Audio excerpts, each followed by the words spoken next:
Well, good morning, everybody. Happy Sunday morning. This is Scotty Roberts. This is an extension of the Intrepid radio program in a much more informal format, as all of you know. And so let me get over to the chat room so I can say good morning to people. Hey, Susie Q. Hey, good morning, Master Finn. How you doing? I am barely awake myself. It's funny. I woke up an hour and a half ago, and my face still feels like I'm not awake yet. So um, I've been running around. I went and gassed up the truck and stuff like that. So it's morning's here already, and my brain's not on yet, but it's on enough for you guys. Scott Allen got called into work today, so this is only check-in time. He says, "Good to see you. Have a good day at work." Hey, Siani Reese, how you doing? Good to see you. Kevin Miller, good to see you, brother. And who else we got? We got Matt Finn. Master Finn. I think I said good morning to him already. Look at me. I'm almost stuttering. I am so not awake yet. Steph Cuervo Queen. Good to see you this morning. I hope you all had a good Saturday and your weekend is going great so far. Mine is. Texas Joe, good to see you, brother. Nice to have you in here today. So this morning, for anybody who's new to this broadcast, Sunday mornings is probably the most informal broadcast that we do. And because there's not all the strictures of making sure it's a show that is airable on Odyssey Radio, which is our home station, our home network. And it's just a time where we can kick back. It started, about a year ago with Raini and I. And so Raini is not going to be here this morning. Now that I'm all prepped and able to connect with her right here, like we did with Ruben Fastorse on Friday. And but she has massages to do this morning. Here's Raini, my poor wife. She is up there in Wisconsin, playing the single mom with three little kids at home, and dad's all the way down here in Louisiana working, and it gets wearing on her. And she got her mom to take the three kids for the weekend so she could just have some private time. And Friday, she had massages all day. And then she had some added yesterday, so she had massages to do all day yesterday. And then she got called in to do massages this morning, the first one of which started about 4 minutes ago. So she is, it's good for her pocketbook, but it's horrible for her time off. So she got home last night after doing, I think about 8 o'clock, she got home and she was worn out. And she said, "It's nice. The kids aren't here. It's quiet. Nobody's jumping all over me, and except the dog." And she was laying in bed. We were talking, and she's like, "I'm done. I'm just out." And she said, "But at least she can be there and have a night without kids screaming or jumping or piling in the bed." Although when I'm gone, I think she lets all three kids just sleep there. So so Rainy, she's doing all right. Hey, thank you, Steph. Rock and Rhonda, good to see you. Doug Stack, good to see. Good morning, Doug Stack. And so you can see my face, my sleep face is still on. And man, trying to wake up my brain. So how is everybody today? Thank you all for being here. And this morning, I've prepped nothing for this morning. So we're just going to sit and talk this morning. You guys can kind of run the comments going on here. If you want to join me and talk, who wants to come on air with me right now? And we'll talk. Maybe ask some questions, bring up some topics that you want to talk about, and tell me, and I'll send you a link, and you can get in here this morning. So yeah, it's glad to see Dougie awake. Doug, I hope your weekend started off going better than your very, very awfully horrible bad day. And where's my coffee? Hold on a second, folks. I need a sip of coffee, and I left it on the other side of the room. Hang on. I can get myself out of here. There we go. Coffee time. Ah, whew. Susie Q has to reboot. We'll see you when you get back. And so this is something I like about the live format of doing this show is I can talk to you guys. So, Doug, are you ready to come on air? How about Steph? You'd love to, but you're half naked. I got no complaints. We're an open radio show. Steph, you come on. Half naked's even better. So come on. Um, your coffee grounds in my coffee. I don't know how I pulled that off this morning. Mm. Well, I just got an announcement on my computer that it is. How much do I charge myself for the advertisements on the screen? Lots of money, Kevin Miller. Lots of money. Let's see. We got. Let's go through those, just so you know. At the very top left, "Son of a Patriot." You guys can come on over to my Etsy page and see all the different designs that I do for shirts and hoodies and mugs and stuff like that. And mostly I went along the themes of all the old radio shows that we've done over the last year and a half to 2 years. And I've created shirts off of like the one on the series on King David or the series on Crazy Horse and Bury My Heart at Wounded Knee. Um, and other patriotic /shop/son of. Oh, my internet's a little wonky this morning. And as they say, it's the fucking. You know what that is, guys. You're going along through your day and everything's working so beautifully, you think, when's the other shoe going to drop? I'm missing something. And then it hits you. The fucking. Ah, there it is. So far, my internet is holding up. I hope it held up well when we had Ruben Fasthorse. And I'm just finding out that I can't get my own internet out here because we're living in a camper, my son and I, in a RV park. And while we can hook up to the main internet is not very strong. And that's why we have these lapses in the show. This is why I call myself right now someone who's living in my makeshift life in my makeshift studio on this show. So I want to thank you for being here anyway. So,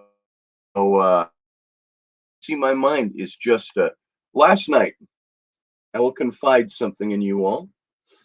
We had the Mexican boys had a party, and the Mexicans. We always talk about the Mexicans. That's our work crew for doing our home restorations and construction and roofing and all of that. And they're in the camper right across the little lane here. And they said, "Come on over. We're having a party. We're going to cook meat." And so they made all kinds of amazing. They cook when they cook, it's just amazing. And so we went over there and we had dinner. And of course, some of our other guys come over, and everybody wants to ply you with alcohol.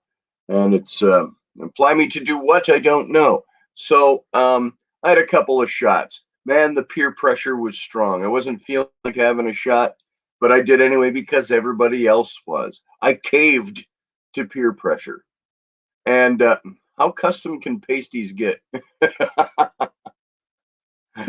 Matt Finn, Steph, I'll bet there's ways to do very amazing custom pasties. I've got, I could pour molds, and that's one way to get them, I guess. So it's about as custom as you can get. So last night, as we're sitting there, I'd had a couple of shots of nothing very good. You all know me. I'm a single malt Highland Scotch aficionado. It's got to be imported from Scotland. Glen Ben Dal Bal Mac O All those things are prefixes to a good single malt Highland Scotch. And every now and then, I like as you know, Sam and I on St. Patty's Day sat here and had three different blends of. About the only blended whiskey I'll drink is Jameson. And so, but last night they were having something like oh, it was Maker's Mark.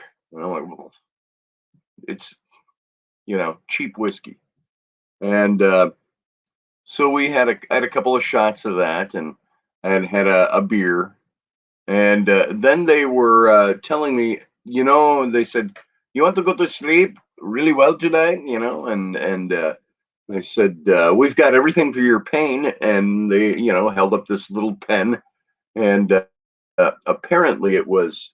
I don't know anything about it, so if I'm speaking unintelligently about it, you'll have to forgive me.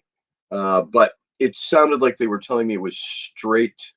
Well, it was high intensity CBD oil, but they had the THC in it. And I'm going to tell you something, folks. I took a one hit of that, and they said, "Oh, he's breathing deep." So I go, "Really?" And that. Oh, wait a minute. I'm seeing something about pasties. You search the internet to tell them. They find it, and voila, pasties. Very nice. You pick the style, they print them, says Steph. LOL, sure will be for the surprise. What? Hold on. What's the surprise here, Steph? Um, sure will be for that little surprise. Want to share with somebody. Hey, there you go. Devil face, smiley face. And so that's so good to hear. That's a great Sunday morning thing for me.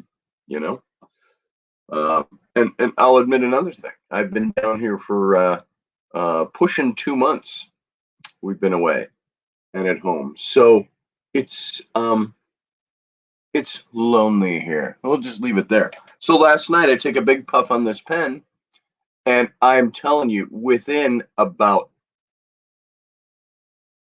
10 to 20 seconds, I was like completely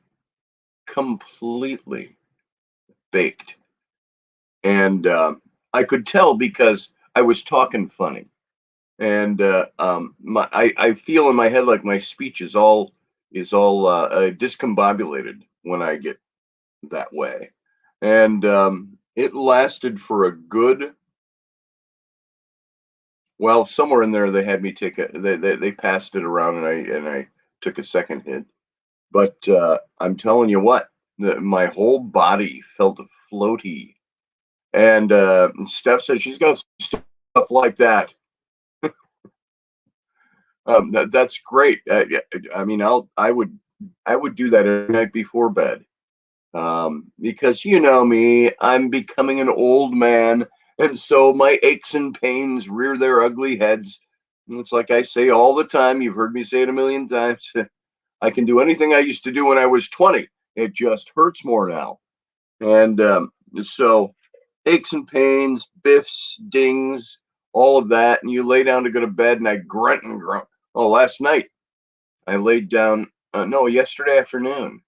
I said I'm going to go lay down for a minute, and I went and laid on the bed, and I bounced on it wrong, and I snapped that cracked rib, and I thought somebody shoved a hot poker through my chest. And then I went, oh, now it doesn't hurt it. I must have put it back into place as well. And but it hurts again this morning, of course. But that's the kind of thing. I took a long hit on that, and a couple of them, and it was I slept like a baby last night.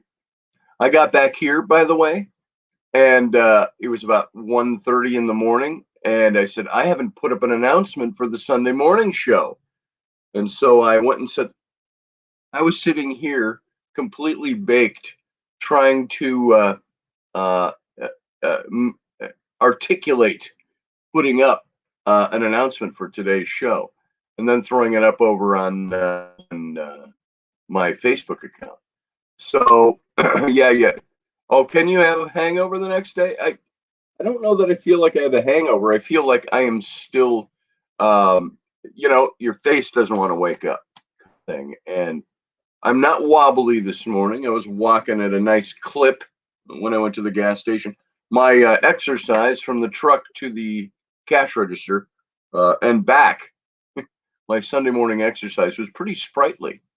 So let's see who's here. Morgan Snow is here. Good to see you, Morgan.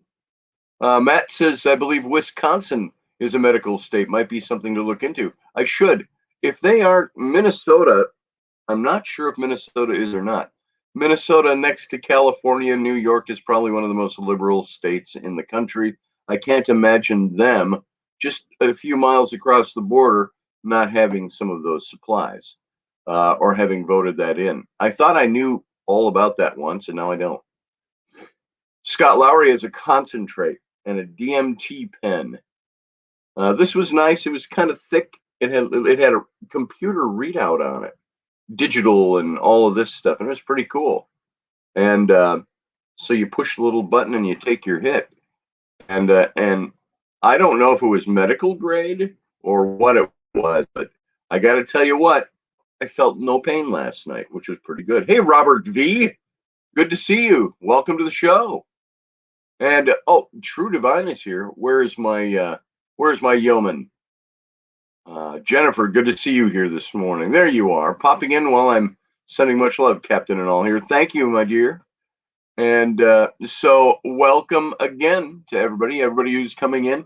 Those of you, again, who are new to the show, very informal. It's Sunday. And so there's not all the strictures. Now, I still have to get my mics. Of course, as you know, I left my whole studio up in Wisconsin. So we're just broadcasting from laptop in the makeshift studio here. So I don't really have mics. I have the built-in mic, and it suffices. But I'm going to get a mic in here pretty soon and get the setup even better. The biggest problem is the internet. That's our biggest issue. So, because the internet is so lame down here. Anyway, there we go. So let's see. We were all the way back talking about the ads along the left side over here. Wait. Mirror reflection. I'm going to remember. Oh, it's over here. There. We already talked about Son of a Patriot. Go on over. Get some gear. I will tell you also, that throws a little money in our coffers. Not much. We make a few bucks per garment. But go on over and take a look at what's there if you haven't seen it. And Matt Finn had put the link up for Etsy.com/shop/Son of a Patriot. Go see what we've got over there. Now the next one down. Matt Finn says, yeah, it's going to cost you, bro. Oh, was that to me or someone else?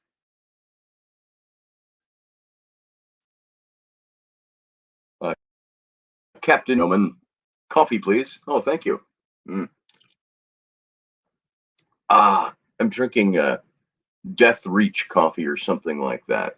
So I got to get enough of that flowing through my veins this morning. Scott Lowry says, am I the only one who watches porn for the articles? Yeah, come on. When's the news going to come up? Roger Rabbit. I didn't know you were into wrapping coils and building atomizers, Matt. Oh, that's cool. Oh, speaking of building things, have you all, those of you who are familiar with and or watch some of the paranormal television shows out there, there's been equipment over the years that's been developed for doing that, and I've used some of it before, even though I don't have it all. There's a couple of things that are on my wish list. I want to get a geoport. Now, have you seen those in some of the shows? The geoport is this. Well, they come in all different kinds of shapes and sizes, but the ones I've seen, they look like an old 1930s, maybe even 20s radio. It's got that slick box built around it and the dials and things, and it makes it look like it's a little Art Deco. And but you know what it does? You pick up like live EVPs, and so the sound on it's very echoey, but you get fuller sentences. So it's pretty crazy device. And I've known a couple of the guys who were in on the developing of that device. And they can cost, you can buy just the plain mechanical looking box one, or you can buy the all souped up, very um, slick Art Deco-y looking um, finished box. And they range from $400 to $1,200, depending on which one you're going to buy. And Rainey said, I can build one of those. I looked into it. And this is Rainey, my wife. I'm gone. I'm down here. Both the cars break down when it went to 27 below zero up there in Wisconsin. I'm not there to help her. And so she got out the YouTube, on the YouTube, and she found out how to fix the things in the car. And she fixed them. And so she had to get a ride over to the hardware store to get some equipment or some tools that she was lacking, but she fixed it. And so Rainey said, I can build one of those geoports for about $70 to $100 worth of equipment. So she went and bought the equipment online for it to build one. And then there is the SIL camera. I think it's SIL. And you've all seen that if you've watched shows like Ghost Adventures or some of those, and they've got the little screen and you see the stickman where it detects the anomaly and it builds the stickman and you can watch it moving. I don't know exactly how it works. It's all reading energy and things like that. And so Rainey told me just last night, she said, I just found a thing on how to build one of those, and I can use any pad device that has Windows 10 on it, and I can build that. And so she bought SLR. There it is, Matt. Well, are you sure it's SLR? I know in photography, SLR was single lens reflex for a lens, but that's old school, in the 70s when I learned it. I thought it was an SIL camera. SLR would be the lenses for an old camera, single lens reflex. Anyway, there you go. And you can also make one using an Xbox, said Steph. I did not know that. Scott Lowry says, yes, I win. What'd you get? Experimental building guns, too, says my yeoman, True Divine. Lowry totally counts. I have experimental building guns, too, sometimes. Awesome. And so Rainey had also ordered the equipment to build one of the SIL cameras. Pretty sure that's what they're called. SIL, single, I don't know, whatever. The blah, blah, blottity camera. So she's building some of those. I think that's very cool. And let's see, Doug Stack says, I bought me a Samsung Flexbook Alpha the other day for $400 off the original price. Oh, deal. Bing, cling, ching. Good for you, Doug Stack. When Doug was here on, what day were you here? Thursday? Wednesday or Thursday? We went out to lunch, Sammy and Doug and I, and he was talking about getting a good computer. Yeah, you're right, Yeoman. Rainey is the woman that can, and so she's kind of psyched about that. Wait, for you to tell everybody that I built our equipment, and I said I'm gonna too, So she's very proud of herself, and she should be. Roger says, here we go. Roger says things are starting to level out with Kinsey. She's entering a huge growth spurt now after all the seizures the last weeks. And Carly's hanging in there trying to rest and get her energy back up. Well, Roger, we all wish the best for you. And that things go well for you and Carly and Kinsey. And just keep us updated. I appreciate that. Robert V says, Doug Stack, did you learn how to work it yet? You need to get back on that to me. And yeah, Doug, let us know how that works. I hope that's working well for you. I really like, my son would like to get his own computer. And, once we close some deals here and he gets his first pay, he's going to go out and he's got a whole list of things. Buy a truck, buy computer, buy an AR, things like that. It's all on his list. So, Matt Finn, it is an SLS camera. Okay, there it is, SLS. There it is. Thank you, Matt Finn. And Jennifer's sending uplifting energy to all of us, or to all of Roger Rabbit and Carly and Kinsey. Thank you. Roger, say hi to Carly for me and Kinsey. And so let's go back to the left column over here. You see, we saw the Son of a Patriot. Next one down, that'd be this one right here. That's Raini's logo for her massage company. Two Loons Massage. Now, loons came from not just being loony and birds and all of that. You might think that they're trying to make some kind of joke with that. But loons is Minnesota. The Minnesota state bird is the loon. And so she and her friend Kendra, they started up this little company. And they were trying to think of names, and Two Loons came up. Two Loons Massage. So that's what you're seeing in that little blue circle image over here. That's Raini's logo. And if you're on Facebook, look up two with the numeral two, Two Loons Massage, and you'll see Raini's little massage site over there. And so that's what she does. There's the old hotel. Remember the hotel where we recorded the voice of the singing, a woman singing at 2:30, 3 o'clock in the morning over there in an empty hotel. And we're not rubes enough to have been fooled by music playing somewhere else or blah blah blah blah.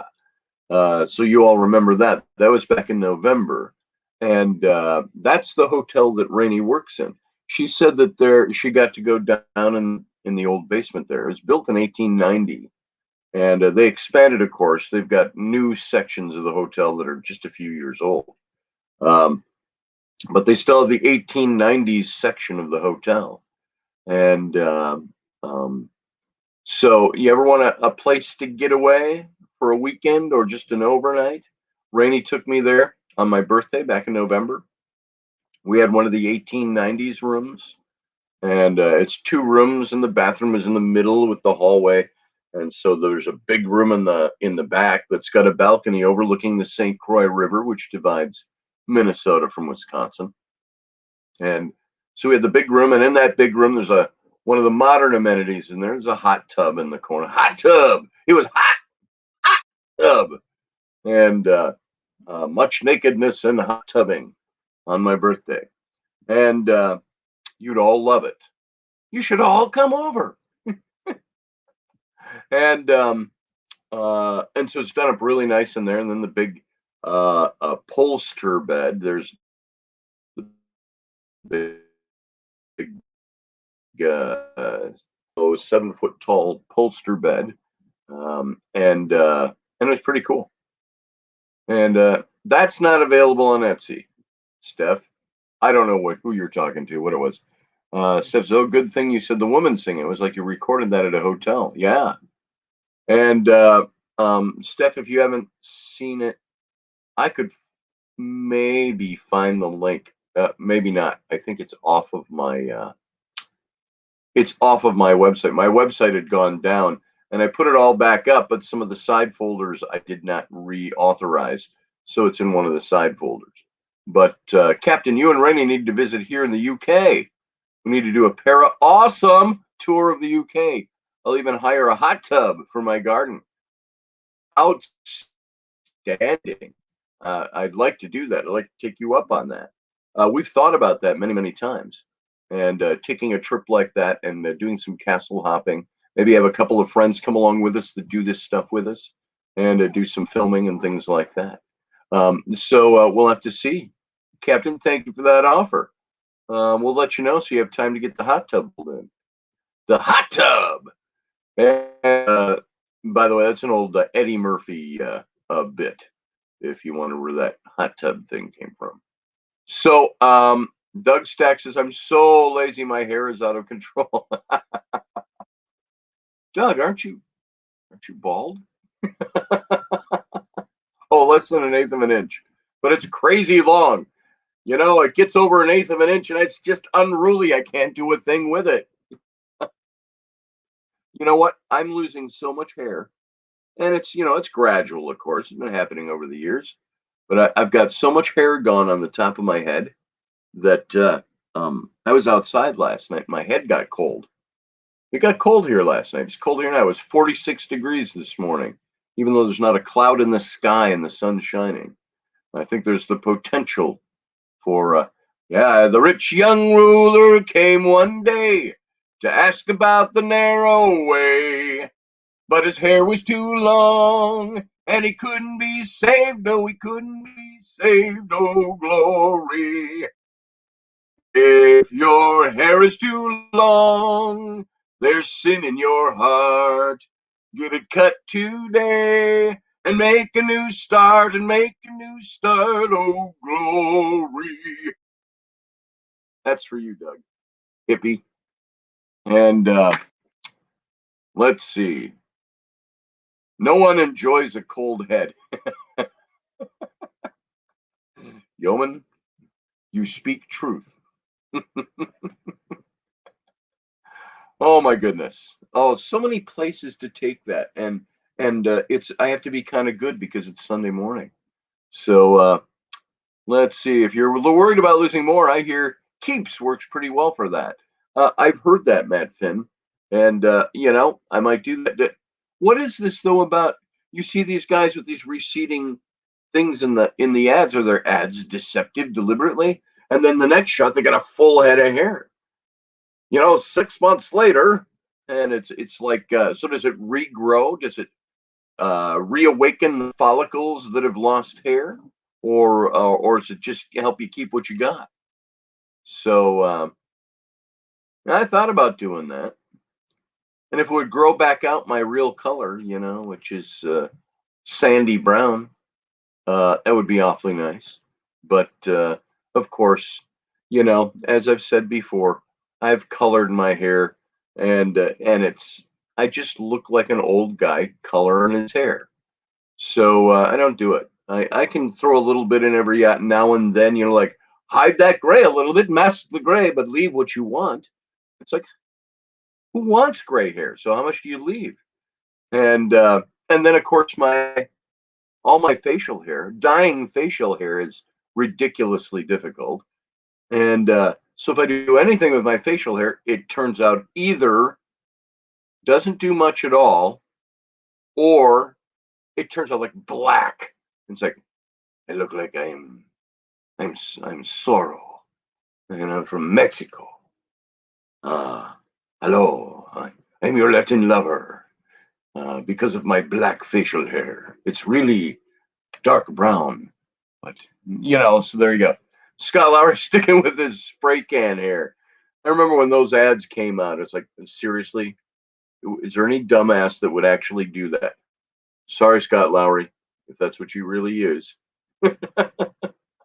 It helps you keep what you have. Well, keeping what I have would be nice. There, at some angles and in some lighting, it looks like I have a full head of hair, but I really don't. It's like squeaky back here. And I don't just have a bald spot. I have a bald nebulous conglomerate thing back there. So it's like, I don't know. I'll never do a comb over. I'll just keep my hair until it looks stupid. And then I'll shave it all off. I'll start shaving my head when that happens. Raini won't let me shave my head. I wanted to do that 2 years ago, and she won't let me shave my head. Oh, no, mister, not in this house. So she apparently doesn't like my bald head. And I said, I could nuzzle your breasts and it would look like you had 3 of them. And she's like, nope, ain't happening. So you want gray hair? Because then you get to yell at random kids. Yeah, there you go. That's what I can do. My hair in the sunlight, or step outside, my hair looks pure white right now. So Doug was losing his hair at 20. I just embraced it and shaved it for the last 21 years. You know what, Doug? if I had lost my hair at 20, I probably would have done the same thing.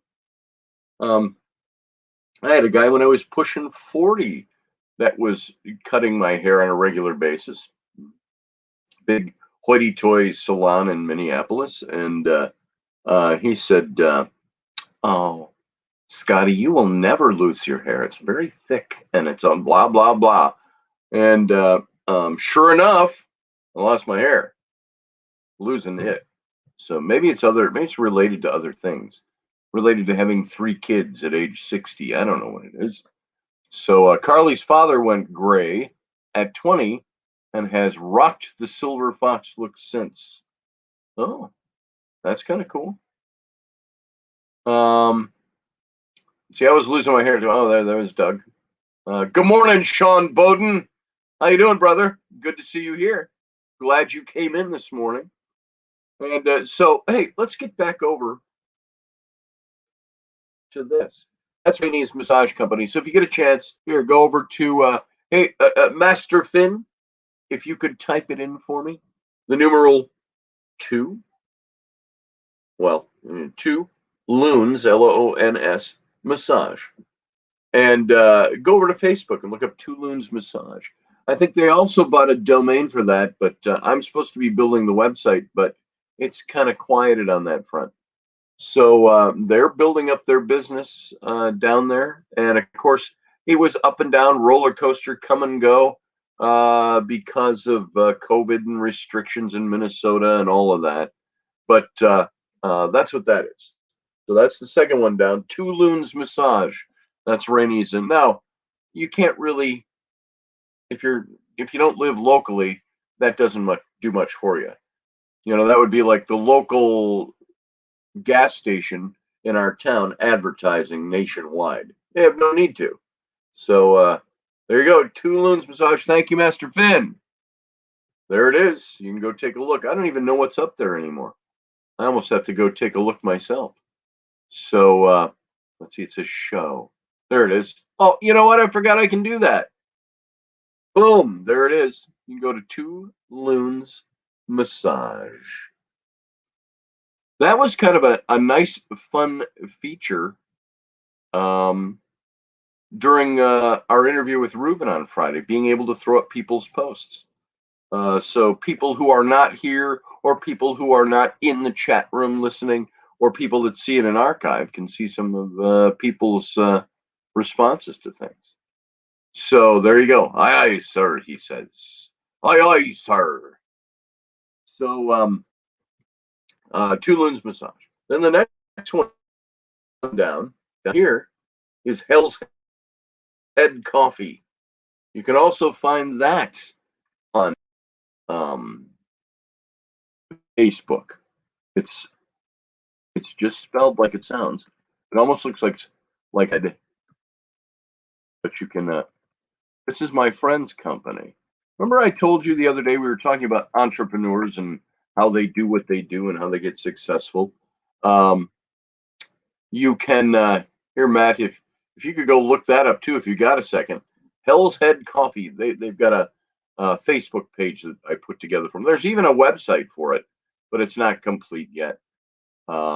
We had some not wrenches thrown in the gears, just timing issues, and we never got that quite finished. So Audrey, good to see you.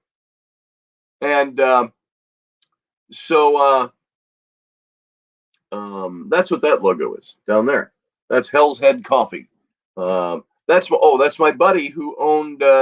Remember I told you about the auto inspection site he had, lemonsquad.com. And he sold that off, and then he wanted something to do with his money that, millions he sold his company for. And so he said, let's do a coffee company. So he had me design. I went out to his place for a few days, and he had me design his Hell's Head Coffee logo and his sites and stuff like that. There it is. Thank you, Master Finn. Etsy.com. That's the shop I put up for him at Etsy. And that's got all the designs I did for his company. And you can go over there, folks. They're pretty cool designs, I think. Go over to his Etsy page. And if you're a biker, that's who he was gearing it to, bikers. and because he's in the whole Harley world. You can go over there and we try to put up some stuff that looked pretty cool. So go take a look at that stuff. That'd be kind of fun. I'm serious about that. I don't get a dime off of that stuff. That's all his company. And but they're priced about the same as my shirts and stuff over on my site. Go over there and see what he's got. There's some pretty darn cool designs, if I do say so myself. I know the artist. So the artist. So there it is. That's Hell's Head Coffee, and it's not really selling yet, but I put his logo up here anyway. Then down here at the bottom, of course, you all know Penman hats. That's the Penman hats logo. And so if you want a good hat, you want to look good, and go get yourself a Penman hat. And you know, ladies, it's not just for the men. Oh, you know, by saying that, that reminds me of something that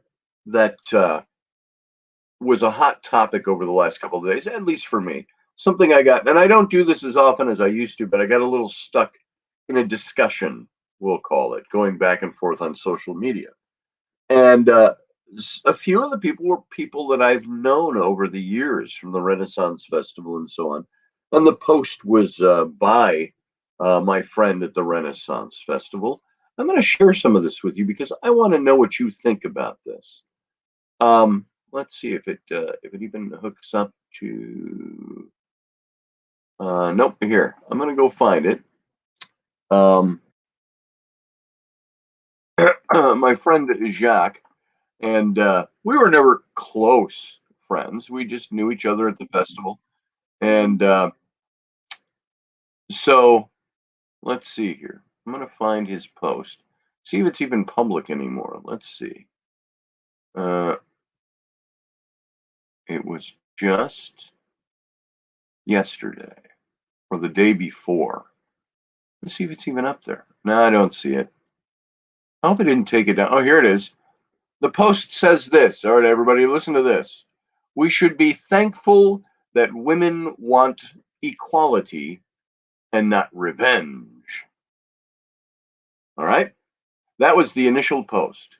We should be thankful that women want equality and not revenge. And I read that. No, Jacques Straps. No, sorry. It's my friend Jacques Kevin Martins. Now, you know what? We are diametrically opposed politically. But I will tell you something. I don't care about his politics when it comes to the nature of the man. From what I have always experienced of Jacques, he is a very kind hearted, good, decent man. He's a man that would, if it required it, like the old cliche, he'd give you the shirt off of his back if it would help you. Jacques is somebody who has always treated women well. He's treated men well, and he's a very good man. But we disagree on politics, so we argue politics a lot. And but that doesn't do anything for it doesn't diminish. Now, like I say, Jacques and I were never close. We didn't even go. We never even went and hung and had drinks together or anything like that or coffee. He ran the campground for the entertainers at the Minnesota Renaissance Festival for decades, and he also had a shop there, and he's a crafter at the festival, and so we get into these political, things, and he's on the other side. I comment on his, he comments on mine, things like that.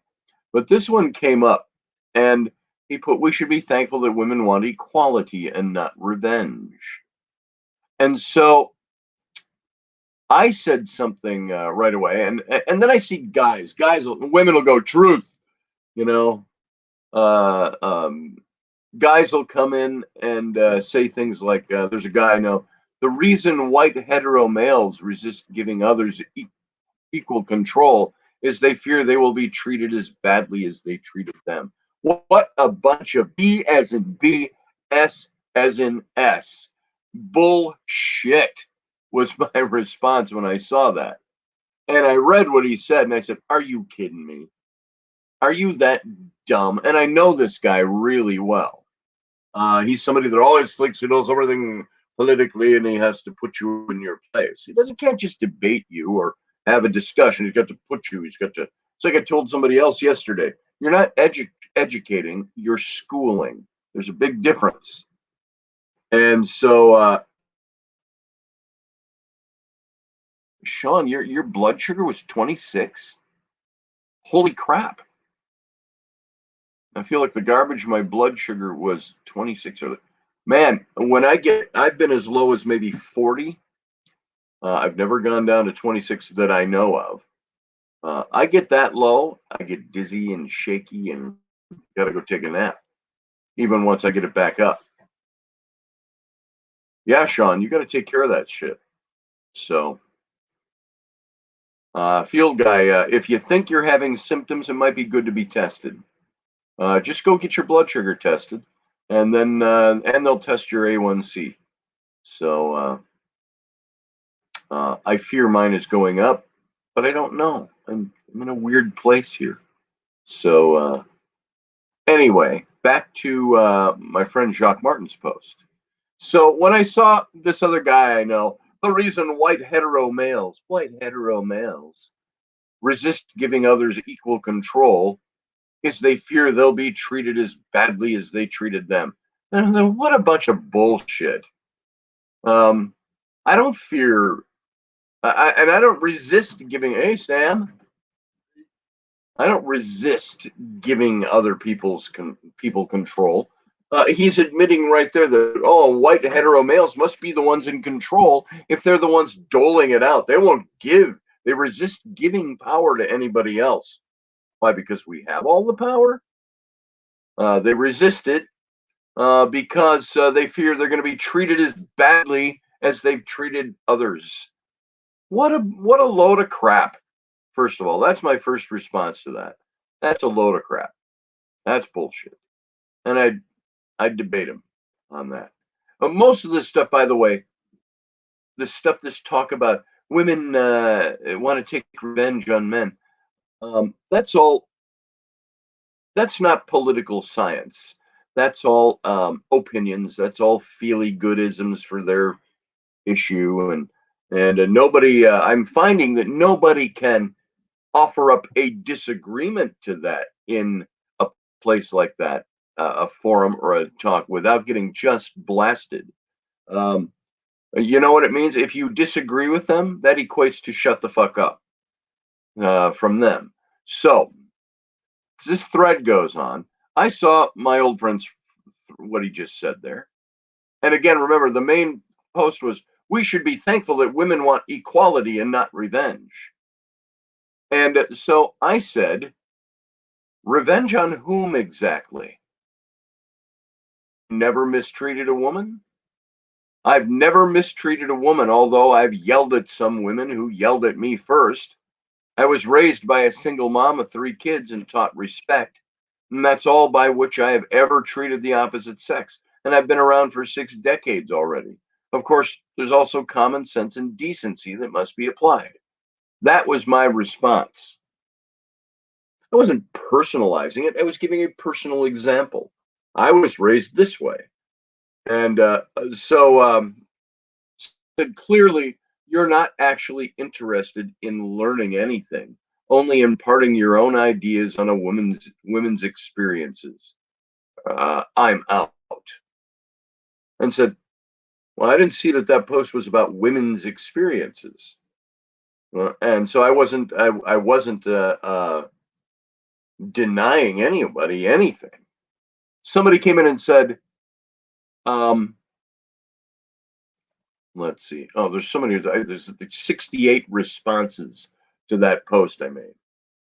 That response that I made, and somebody said, Scotty Roberts. Well, maybe the dismissive sheriff who said he thought the guy who murdered 8 women in Atlanta was having a bad day. So that's the responses I'm starting to get. I'm like, no, wait a minute. The post says we're lucky that women don't want to take revenge on men. And then I say, revenge on whom? I'm asking the question. I was raised to respect women, so does that include all men or not?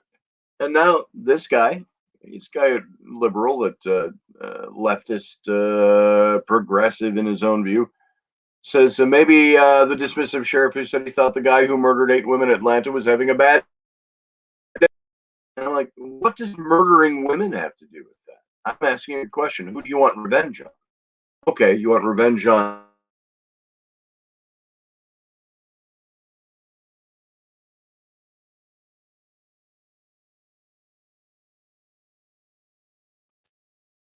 There we go. I think I popped back. Bad internet here, folks. That's all. So if system doesn't it already do that? Not revenge per se, but consequences. If a guy murders 8 women, what happens to him? I think he should forfeit his life. I don't think he should be put in prison. For the state, us taxpayers, to support him the rest of his life. And I think he should be put out of his misery and ours. That's my take.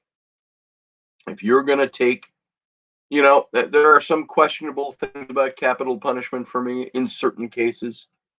I don't think every case should be capital punishment when you take somebody's life. But all depends on, of course, the situation. But a guy murders eight women, put him down. There shouldn't even be any question. Give him a fair trial, after which he'll be shot. This goes on. And I responded to my friend about the sheriff who let the guy murder 8 women, blah, blah, blah. I said, there's one. Thankfully, that doesn't include you or me. Then somebody came in, not all men, in quotation marks. Of course, it's not all men. We know that. We just can't tell which men. So we have to protect ourselves against all men. Now, let me ask you, women, is that what you think? We just don't know. Doesn't apply to all men that they want to take revenge on.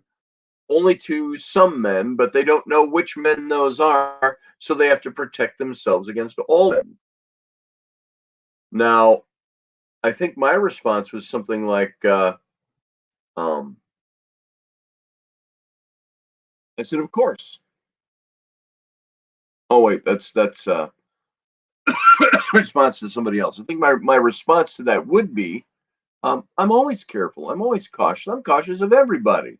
I don't know, and so would I say I have to protect myself? Now, getting revenge against men post somehow has more to protecting ourselves from men.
Wow, look at that.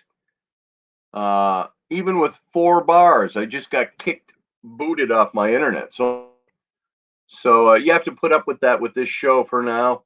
It happens all during the week, during the regular radio show, and it's, of course, happening this morning.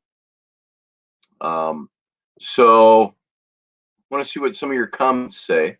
So should they, where was I on that? So the topic shifted from revenge, and I said, revenge against whom? And I said, I'm a pretty decent guy. Am I lumped in with all of those men you need revenge on? And then I'm being told that it's not all men.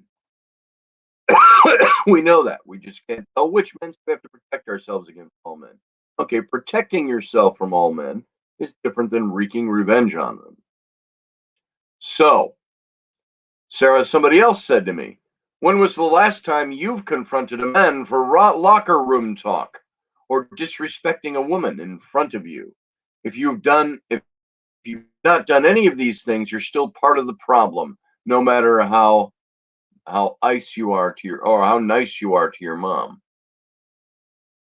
So whatever, my instant response would be say, you wouldn't say that to my face if we were sitting and talking. You'd have to craft that differently. So shut the fuck up. But I didn't type that.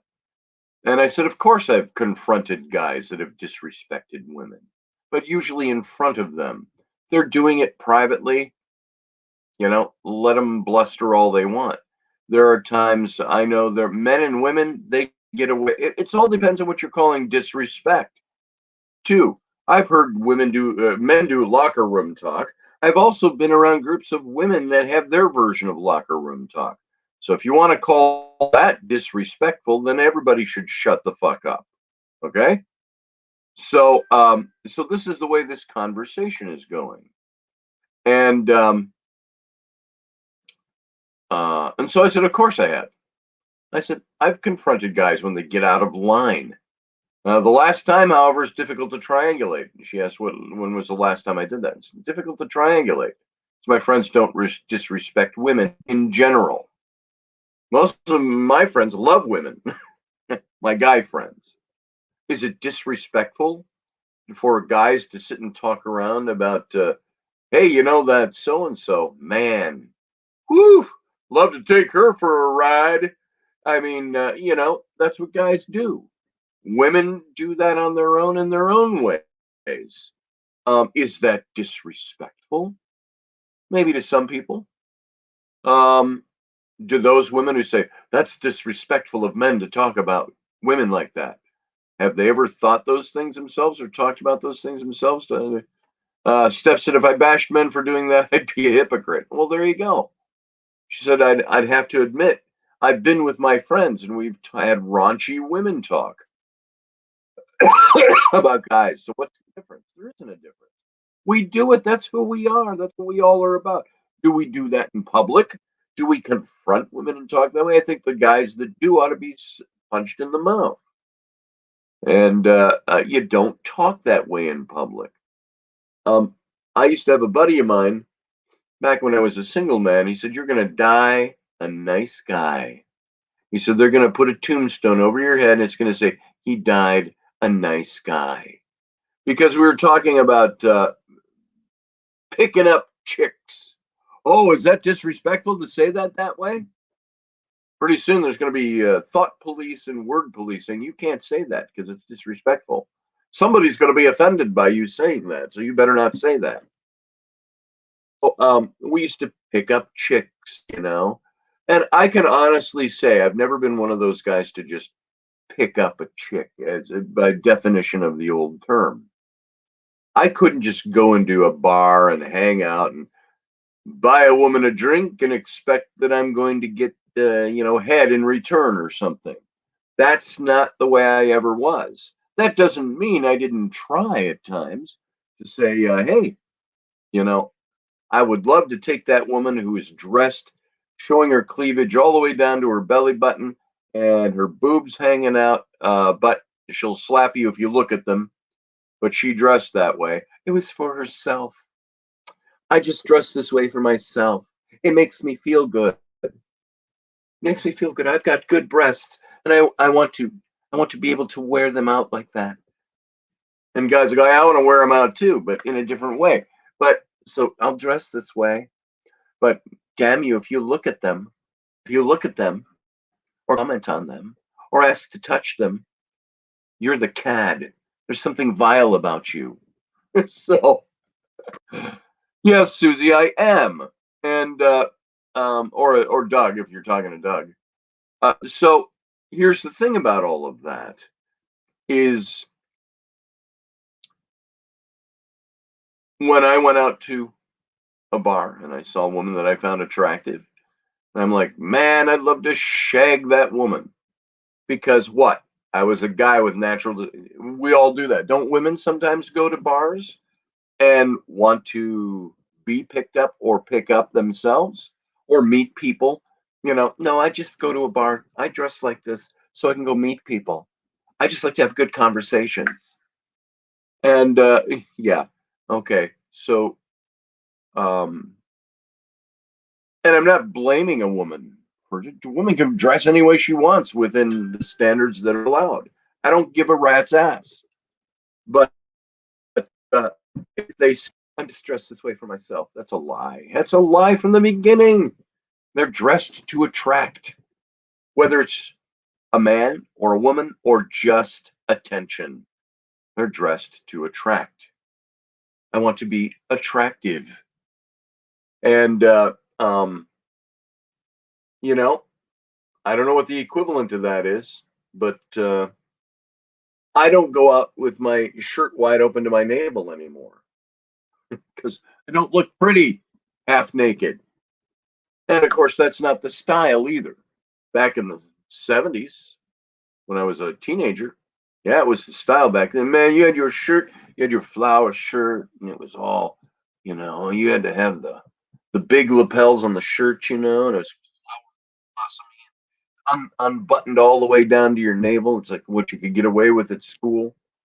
So you don't show your boobs off to have a good conversation and get pissed if people keep looking at them. There you go. Rainy, my wife, as you all know, has magnificent breasts. And I'm not going overboard and out of line saying that here because it's been talked about before, and we talk about it with her on the air. And before we were dating, and she used to come to my house and hang out with the scotch and cookies night. She came in one night, and I just told the story, I think, somewhere. But she had, yeah, because I mentioned Moscow on the Hill, and somebody here likes Moscow on the Hill in St. Paul. It was a blind date she went out to. And she came in and she had the little, not a corset, but the little bustiers, and I'm not talking costume bustiers, the little red bustier, and she had the little sweater that only comes down past your armpits and has the long sleeves and doesn't button, the little sweater thing that you wear. Oh. And, boobs. And she came in and she was half lit, and she's talking about going on and on about, and the guy didn't show up, and the bartender keeps giving me more vodka. I shouldn't have even driven here, but I had no judgment. Nobody stopped me, and blah blah blah. Yes, they are beautiful. I am lucky to have them, Steph. Oh, if you're talking to me.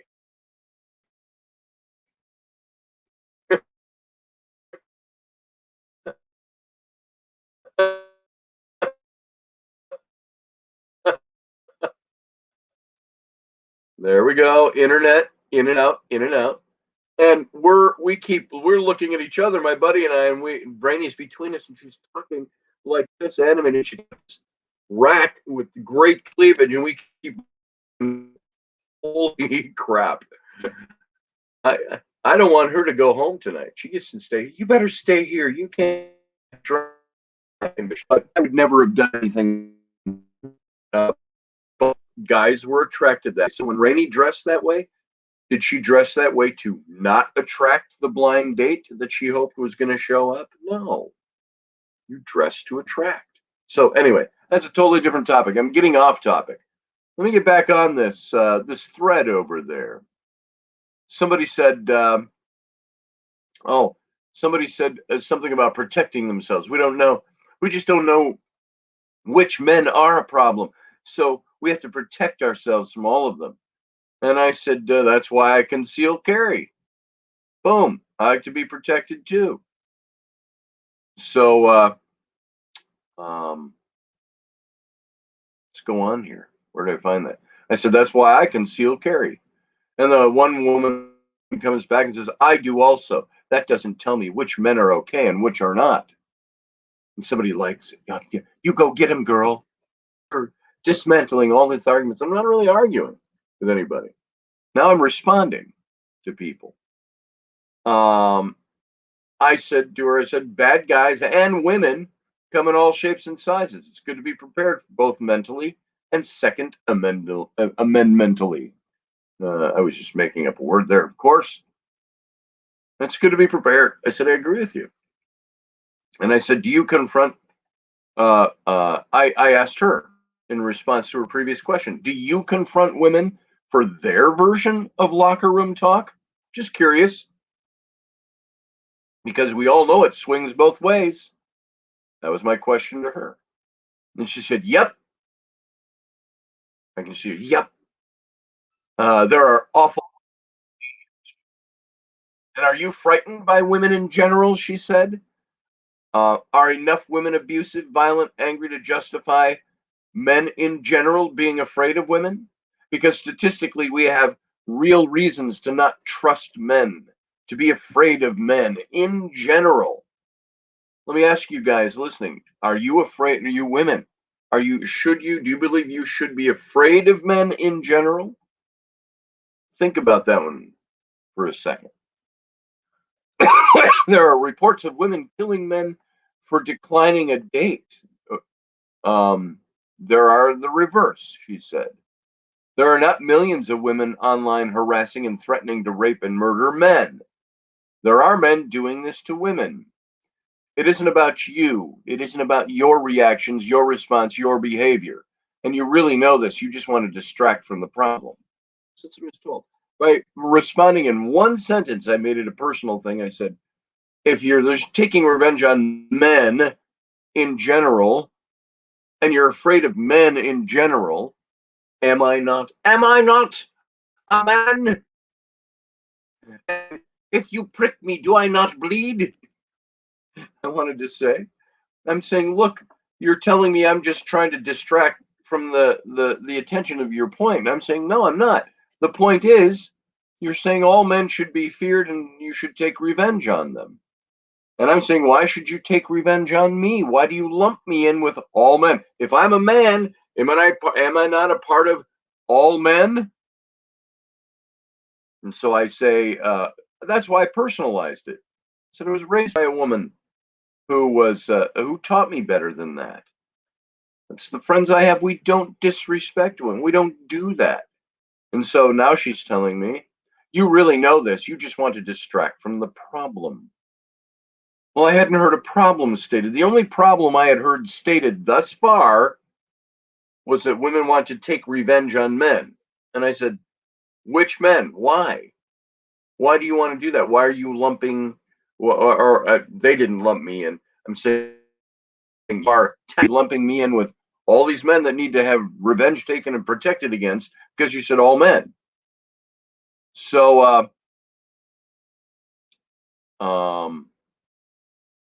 my friend came in and said something a little that was off that thread a little bit. Other than he says, "Hey, women trust me," and they said the same woman yelling at me now here says to him, "Well, you've shown with your behavior and your choices that you're trustworthy, not just to your wife or your closest friends, to women in general, and that's very rare." Which I take it is exactly why it's amazing any of us would trust any man.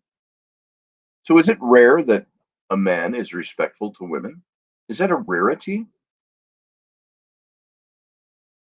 She's saying it's rare. Matt Finn says, Scotty, brother, I love you, but I have to know how much of your time and emotional energy do you waste on these people who clearly have already constructed their truths? Matt, not much. Not much. In general, like I said, I haven't responded to a post like this in a long time.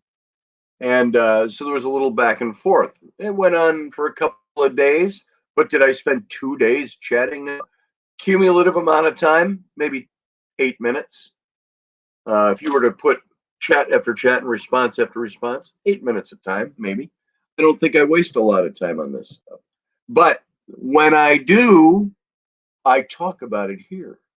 It's what I do. I'm doing a radio show. You hear from me every day, other than Saturdays. And so, Matt, just to put your mind at ease, I don't spend a lot of time on this.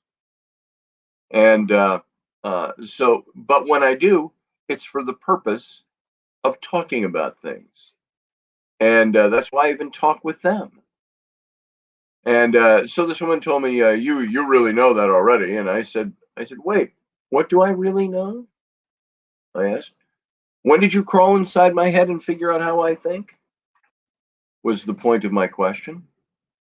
Um, and to the guy who talked about the sheriff who let said the guy was just having a bad day, who shot the 8 women. I said, that's a false equivalency. We're talking about men in general, aren't we? Or was the topic actually deranged men who act out of emotional derangement or some sociopathic psychoticism? And I said, so let's see. What I'm doing is my buddy put up this post that what? I'll repeat that again. What did the original post say? The original post said we should be thankful that women want equality and not revenge. Like, I'm all for the equality. I stand behind that. But who should they have revenge against? Was my question. Revenge against whom for what? Then it turns into a discussion of how bad men are, how women need to protect themselves from it. And my friend said, "Oh, so you suppose the sheriff doesn't count? The guy who said the guy who killed 8 women was just having a bad day?" And I said, "That's a false equivalency." I said, "Unless you're talking about the post is saying women taking revenge on all men, and not just the deranged sociopathic ones." Um, this woman came back to me again and said, "And none of that is the point, technically correct." Well, let's see. Oh, okay, here you go. And I said to this woman who was trying to school me, I said, "You're talking about, a la my previous post, men who are socially dysfunctional, emotionally deranged, and or psychotic, violent sociopaths. This hardly describes the vast majority of men. Having said that, I'm either a unique standout among my sex or I have simply not yet exhibited what you seem to believe are my innate physiological tendencies. You're correct in that I do make comments on this sort of thing for the purpose of booing the ridiculous stereotyping. Are there bad men out there? Yes. Do they outnumber the bad women out there? Yes. Do they represent the overall capacity of natural men? Hardly. I happen to know a huge number of men who love their wives and partners, who are phenomenal dads to their kids and live a life elevating them all. And I believe that is the overall vast majority of men, the ones not defined by any of the things that you've mentioned. Now, I'm going to this when this thread went on, I'm being decried for saying things like that. Oh, I'm just being a troll. Does that sound like troll talk to you in the definition of internet trolling? Mike Yehudi, good to see you. Um, Doug Steck says, "Man, damn, I wish it was a Bangladeshi woman now. I either missed something or I know where you're going with that thought." Good to see you, Mike Yehudi. I have bad days all the time. I've never killed anybody. Me either. So if the discussion in that thread was, well, we don't know which men to trust, and we should have revenge on them, and we should protect ourselves from all of them because we don't know what they are, blah, blah, blah, blah, blah. And I say, I agree with that you need to protect yourself from everybody. You need to be defensive. Pack a piece if you need to. You don't know what's out there. But I also said, don't lump all men together. And I said, I've known more men that love their wives and their kids and their children. The response to that was, and none of that's the point, was her response coming back to me. None of that's the point. Technically correct and completely missed the target. Women are harassed, objectified, targeted, threatened, abused, and killed in alarming numbers. We have no way of knowing who is safe and who is not. Even aside from these horrors, our experiences of our experience of them, along with general sexism, are consistently dismissed, sidelined, ignored. So the idea is not that all men or even most men are socially dysfunctional, emotionally deranged, and or psychotic, violent sociopaths, she quotes me. The point is that enough men are that we cannot trust any men without overwhelming evidence that they're actually safe. And My friend Jack said, it's not about you, Scotty Roberts. He says, it hurts the hell out of me that any woman would be afraid of me. But I completely understand why she might be, because it's not about me. Most men aren't violent. Most men don't hurt women, but there are those who do. And women are very justified to look at us very carefully and not give us their trust. Now, even said it's not about you. He's starting to mimic what these women are saying. I wasn't taking it personally, but like he did, he just said, I completely understand why she might be. It's not about me. Most women aren't violent, but he's talking about his personal experience. He talked earlier about how women trust him. And so now I'm going through all this so we can talk about this topic. I want to see your guys' response over there. Hey, Teresa. Good morning. Glad to have you. Rock and Rhonda. Good to see you. And yeah, the vid's lagging. Gonna reboot again. It's me. Probably me. Susie Q. Matt Finn, you're right. People hurt people. Stop checking the boxes of oppression. That was kind of where I ended up going eventually on this. And I said back to my friend, I said, I know it isn't about me personally. I am also hurt and disappointed that any woman would be afraid of me simply for being a man. That's a newer societal twist in my 60 years. I think we could apply the small minority set the new standards rule, the quote, small minority set the new standards, end quote, rule, but only if that's something we do consistently across the board for everything. And then one woman came in, it may be new to you, but it's not new to women. Most women are hurt by men they trust. I just interject something there. Now, she's talking abuse, physical abuse. That's one thing. Hurt. How many guys have been hurt by women? How many have been hurt by guys? So there's a whole steaming pot of shit that men and women do to each other.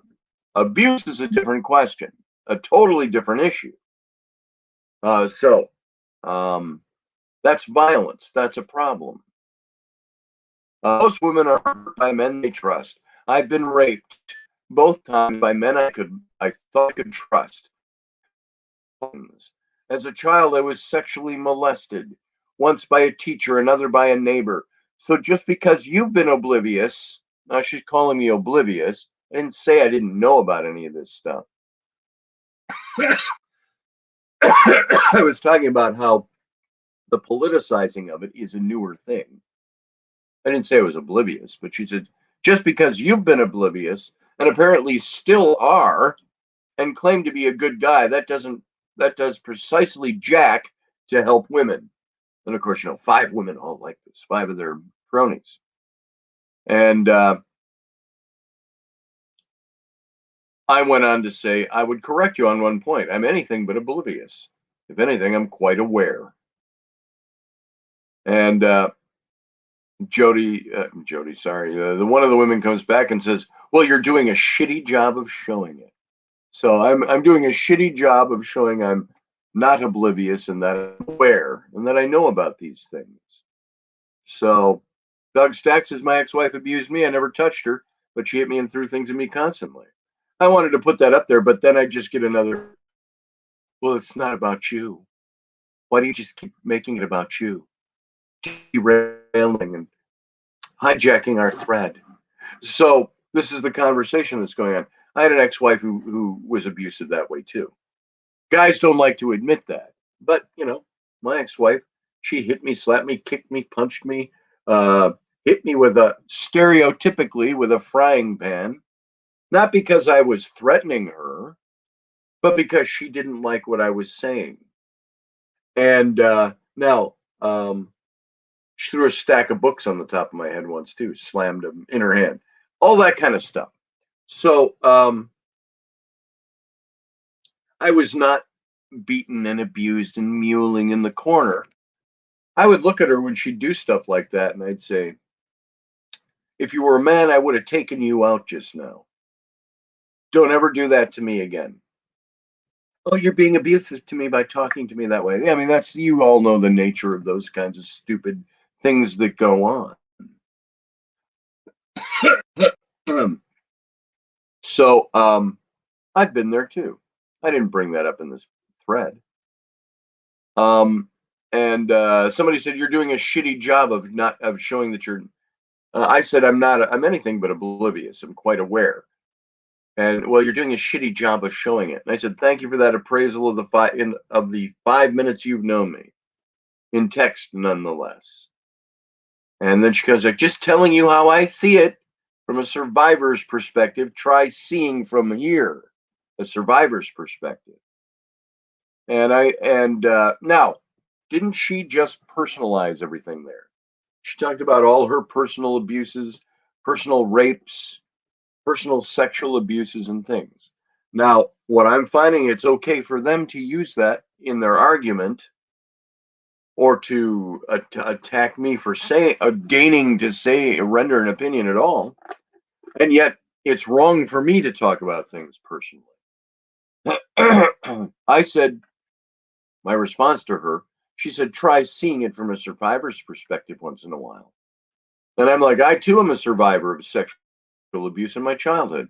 I just see things differently than you, but you're quick to judge. And she said, I'm not judging you. I'm telling you my perspective. You can listen or you can blow me off, your choice. I don't think you realize how your words come off. And so, while it was okay for her to mention that she had been abused, it's okay for me, not okay for me to say that, but I don't take a victim status on that. And so Mike Yehudi says, a quandary. If you take the abuse as a man, you're a wimp. If you defend yourself, you're a bully. That's the truth. You know what? In that incident, I remember I got hit with the frying pan and a couple of things thrown at me across the room. And I didn't do anything to her. Oh, there was one point she went for the second hit with the frying pan. You know what I did? I grabbed her wrists. I said, and I looked at her and I said, enough. Stop this. That's enough. Drop the pan. And I was like shaking her or anything. I grabbed her wrist so I wouldn't get hit. Guess who got the police called on them and who had to leave the home? Me. I said, why do I need to leave the home? I said, she's the one who's introducing all the violence, quote unquote. Why do I have to go and she doesn't? Oh, blah, blah, blah. If you're hurt and being abused and it's necessary to stop it, I believe it should be done. Yeah. Well, that's it. And so by grabbing her wrists, I laid my hands on her. And I was told I had to leave or I'd be arrested. Now, on the other hand, she could hit me with something, but she was not the abusive one. Let's move on. That was a long time ago. That was almost 30 years ago that happened. So I said, I'm too the survivor, blah, blah, blah. And then she came back and said, I'm not judging you. I'm telling you my perspective. You can listen or you can blow me up, blah, blah, blah. I don't think you realize how your words are coming off. And I said, I would say the same. You can listen or just blow me off. If either of us holds our own perspective as absolute, there's no room to hear each other. So there you go. Right in the middle of all this, it's just going, I only made one real comment, and then I'm responding to everything they're saying to me. I said, we can either listen to each other or blow each other off. I said, but by blowing each other off, we're not going to learn anything from each other, are we? So their point was, I had to learn from them by listening to them. But as the man who is the object of their vitriol, I'm not allowed to make a comment about it, and I shouldn't be listened to. So,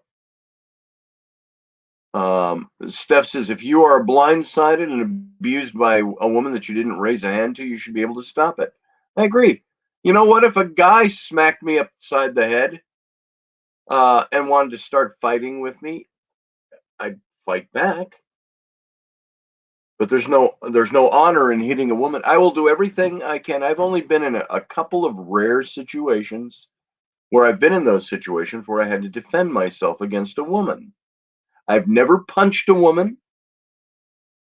I take that back. I once had a woman come up and just aggressively punch me. This is my wife, my ex-wife, and I punched her back on the shoulder in the same fashion. I said, "There." I said, and she, "Oh, you hit me." I said, "You hit me first." Now, am I into punching women and abusing them? No. Was that abuse on my part? No. Wasn't abuse on her part either. Well, was it? She was the aggressor. I didn't. Was it defensive of me to punch her back? No, I was pissed off that I got punched in the arm. So I punched her back in the arm. So what does that make me and what does that make her? My point was, if you're going to punch me in the arm, I might punch you back. So don't ever do that again. This is my ex-wife. So, there you go. So as this conversation went on, I said, there's no room to hear each other if both of us believe our perspectives are absolute. And her response to that, you have any idea how many times women are told, not all men? I've never done anything like that. I'm a good boy. It's infuriating. So yeah, I'm pissed about it. And I want you to realize how much it minimizes what we go through. So if a woman says all men should, we should, flippantly says, women should take revenge on all men. And I say, why? I'm not one of those guys that needs revenge. Oh, you're diminishing the issue by that. No, I'm responding to what you said. That's what they're missing. And I had to bail for the Friday night radio show at that point. That's when this discussion had happened. And I said, look, I happen to have a radio show starting in four minutes. My guest is Ruben Fasthorse. I said, if you want to join in and listen, go here. I'm going to talk about this topic. And we brought it up Friday night a little bit to get Ruben's perspective on that. And this woman came and said, I watched for a while. I couldn't watch all of it tonight, but I'd love to share my thoughts. If you have an interest in hearing what I have to say, feel free to send me a private message, which I'll do. I haven't done that yet. And the other woman came in and said to her, is it just me or is this exactly the dismissive stuff I mentioned? And I told her, I said, I'll private message you.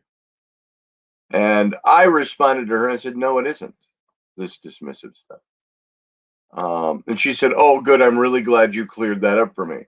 I said, I'm so glad I could be helpful for you. A lot of sarcasm, thick with sarcasm going on here. I said, look, it's all okay. None of us in here are abusing each other. Then this Camilla said to me, can you explain what's funny about laughing at people being dismissed and minimized? Why is that funny? Now, that was out of the blue. And somebody told that joke about there were two very large fat women sitting in a bar, and there was a guy sitting there having a drink, and he's hearing them talking, and he liked their accents. And he said, oh, ladies, I love your accents. Where are you from? Germany? And they said, no, we're from Wales, you idiot.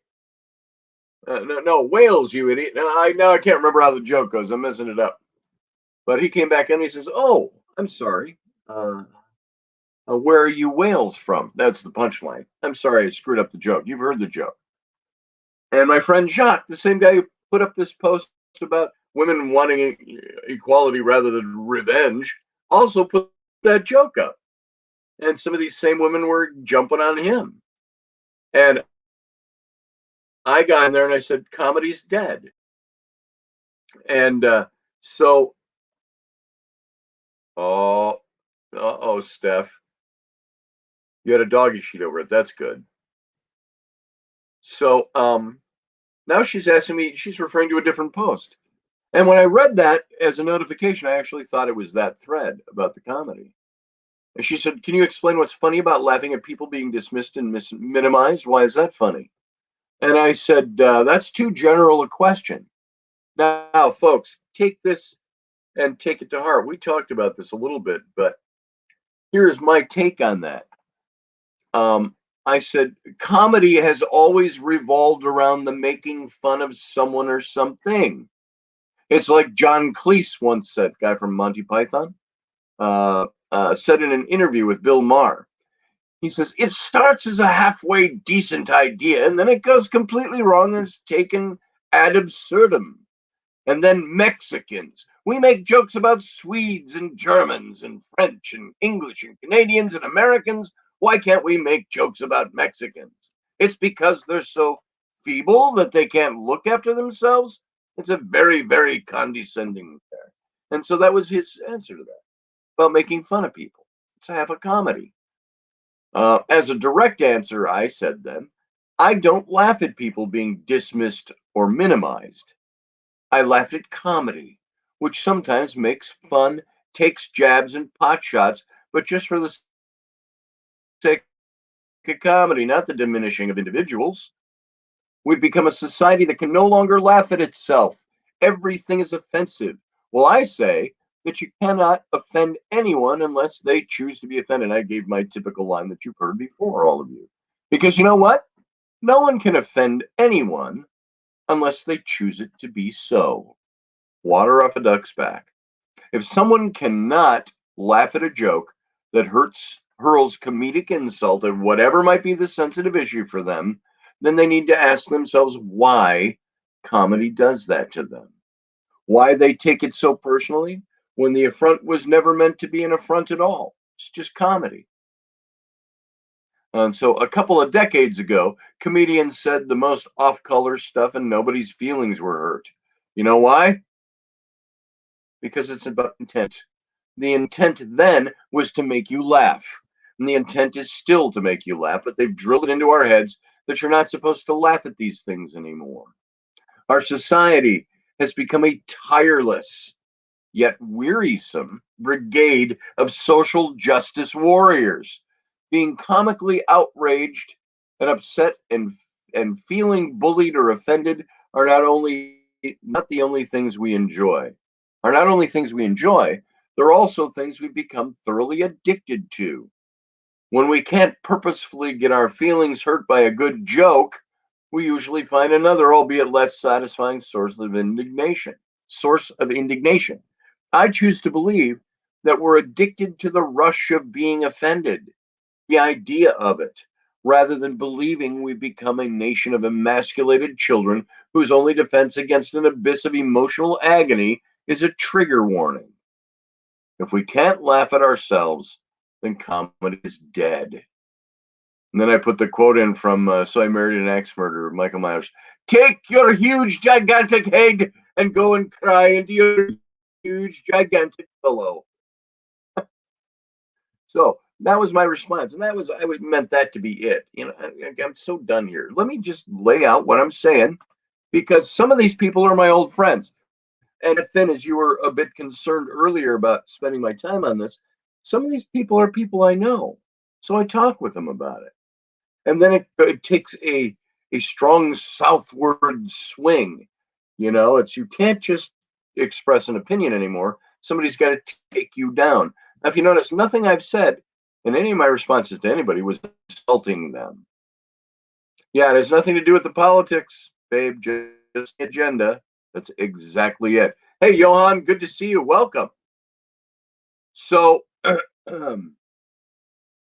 woman got back to me and said, or somebody else said, she didn't ask about what is comedy. She said, can you explain what is funny about laughing at people, being dismissed and minimized? Why is that funny? And she was specifically referring to this conversation. It was not a general question.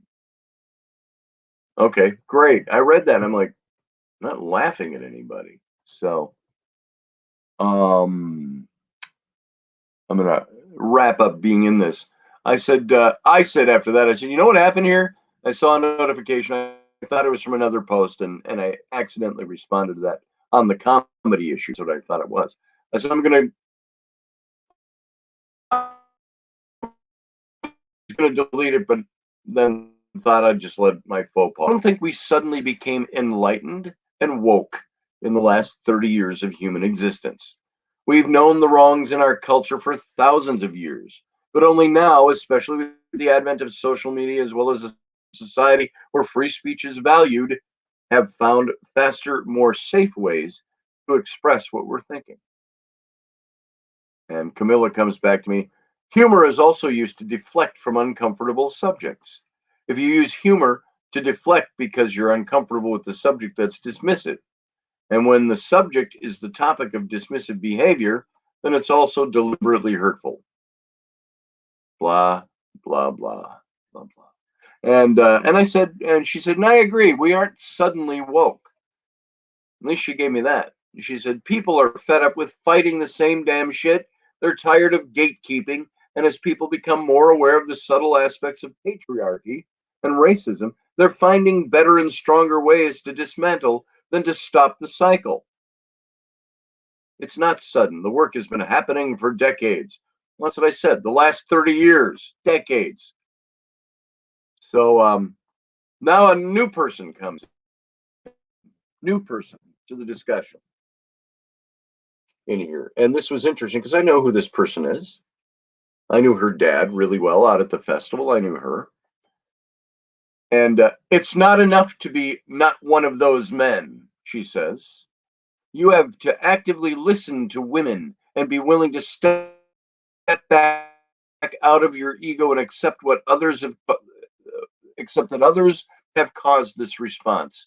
You have to actively talk to other men and make sure they're not harassing or assaulting or hurting women. You have to stop, in all caps, making the narrative about you, in all caps, how you, in all caps, are a good man. I don't think I did that. The guy who put the post up and said, this is the way I'm, and women trust me. I say, I was taught to not abuse women. So what's the difference there? But I'm being singled out for it. So, and I'm only going through all of this as a lesson today. Just to say, this is the stuff that's going on. This is what I encountered. Then to stimulate your minds. How do you guys see this stuff? How does this stuff affect you? Hold on. You know what I'm gonna do? I'm gonna go warm up my coffee. And I was just gonna take a sip, and remember the last sip I had, it was cold. Give me a second. And since I'm in a camper, I can walk 2 feet and I'm at the microphone. I'm just gonna warm it up. Otherwise, because I brew by the cup, I would have to brew a whole new cup of coffee. I'm just gonna warm up my almost full cup of coffee. So, what I do, the reason I'm doing this and presenting this information at all and going through this thread is to talk about some of the things we already know about. Our society has become so dashed in its need to be social justice warrior about this or that cause or that or this downtrodden or that and blah blah blah. It's like, look, the rules should be treat people the way you want to be treated and don't be an asshole. That's actually Scotty's 2 commandments. I got a t-shirt on that one over my Etsy page. So go pick it up. Scotty's 2 commandments. Number 1, treat people the way you want to be treated. Number 2, don't be an asshole. There you go. There's my warm coffee. So, all right. So, let me get back into the squeezy camper seating here. And so, there you go. That's my Alan Stiles. Welcome. It's political when the differences clash over values and moral judgments, he says. I'm going to show that one. It's political when differences clash over values and moral judgments. But I say that it's not solely political, it's spiritual and being misguided as well. Exactly, Alan Stiles. I agree with you. I like the way you think. Matt Finn says, I like your thinking, Alan. There you go. Matt Finn and I think alike. I like the way you think, Matt. When you say you like the way Alan thinks. So, True Divine, my yeoman, says, I see it as a whole lot of people falling for the narrative that's being encouraged to be the victim and further divide from each other. Bingo, spot on. There's all this division, all these women saying, I'm not listening to them. You're just not listening to me. is not true. I'm listening, but I'm saying, look, the things you're saying are too generalized. And because there's another perspective on these things. Doug Stack says, I'm an asshole who slays women because of my white patriarchal self. No one else matters. Exactly. Is on point. Alan, if you've been here a while, I missed some of your stuff. Sorry about that. I'm not totally looking over at the chat room all the time here. So I'm glad you're here, Alan. That was some good input. So my response to this, you have to stop making the narrative about you and how you are a good man. And I responded and said, it is starting to become a thing that we all have to do this for everybody. Women, ethnic groups, sexual orientation, trans, et cetera, et cetera, et cetera. One starts to lose track of all the things that we have to do and be aware of and be fighting for and against. I said, so it's my philosophy that we all just simply live decently and treat everyone fairly, and everything will be great in our world. I have 2 hard, fast rules to live by, which would eradicate any issue in any matter. Number 1, treat everyone as you want to be treated. 2, don't be an ass.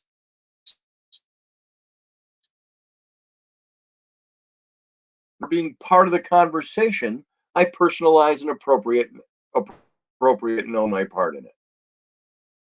Then I said, my initial response, this is to another person who said something. I said, my initial response was to Jack's thread. If expressing an opinion in your world makes someone an ass, especially when we both are probably very decent, good-hearted people, I chalk that up to social media nonsense. Because I'm being called an ass in here now. And I said, I didn't take over, or somebody said I hijacked the thread. I said, I didn't take over or hijack the thread. I engaged in ongoing conversation and dialogue after having stated that I thought it was wrong-headed to dismiss or to dis or mistrust all men due to the actions of the vast minority. And then this person came back and said, okay, but I'm a woman, and I'm telling you that you have taken over and made it about you. The fact that you are still making it about you and your thoughts shows that you're more concerned with how you are perceived as how women aren't being wrong-headed. So in other words, she's saying because I'm expressing opinions, I need to shut the fuck up because it's not her opinion. And so we're not, how women are wrong-headed in our mistrust. We're being practical since we don't know which men are good and which aren't. You don't get to say how we process our trauma. And yet here you are telling us how good you are and how we are wrong for how we react. It's telling somebody that I don't abuse women. Is that trying to tell them how good I am and how much better than all other men I am? So you can see the way this thing goes. In essence, what it comes down to is the women who are making this argument are usually the women who have nobody disagreeing with them. And if you disagree, the way to handle anybody disagreeing with the way they're doing things, or to say there's another way to do this, I think, is to shut them down as being assholes and bullies and idiots. So there you go. Yeah, it seems to me she's making it about her. Exactly, Doug. So I'm going on in this. You can see why. And then she went on. Oh, and I said, you've taken this conversation to levels that are simply not true. I said to this woman, we're simply conversing. I'm not trying to prove you wrong or me right, yet that's your perception. If a man is not allowed to talk about these things with women in an open forum without being told he's hijacking the conversation, it would seem that there's only a one-laned road here. And she responded, you're not conversing, you're declaring. You have been given suggestions and guidance by those affected by the issue at hand, and you're telling those giving the advice that we're wrong. You are engaging in troll behavior, I was told. And that is disingenuous. According to you, women are wrong-headed for not being able to see some invisible sign that indicates that you're somehow one of the good ones. Apparently, I'm also a victim of social media nonsense instead of a woman who has been harassed and raped by a professed good guy. Oh, and you bemoan having to be understanding because there are just so, and I didn't bemoan having to be understanding. I said I understand these things, is what I did say. And you bemoan, see, so she's creating, she's taking small statements I made in order to bolster her argument. She's editorializing all around what I actually said. So the majority of men have been abusing power. Oh, wait, I missed something. And you bemoan having to be understanding because there are just so many marginalized groups. Oh, the horror. It's almost like the majority of men have been abusing power for a long time now. But oh, I'm just a little bitter woman, right? Except that I believe that the 90% of all percent of all women who will experience violence in their lifetime shows you that your majority of men theory is wrong. So again, I say, be proactive about your guy friends being jerks and stop telling women that you are oh so amazeballs and actually act like a decent person. FYI, that means not telling a victim of abuse that she's wrong for her mistrust. I didn't tell anybody who was a victim that they're wrong for mistrust because they were victimized. But you can see how this all looks. Mott and Bailey argument, says Matt Finn. Look it up. I agree with you. So this goes on for just a little bit more before I bailed out. I actually said, I don't recall telling anybody they were wrong about anything. I was presenting my side of the conversation. Then she corrected me and said, didn't you just say that,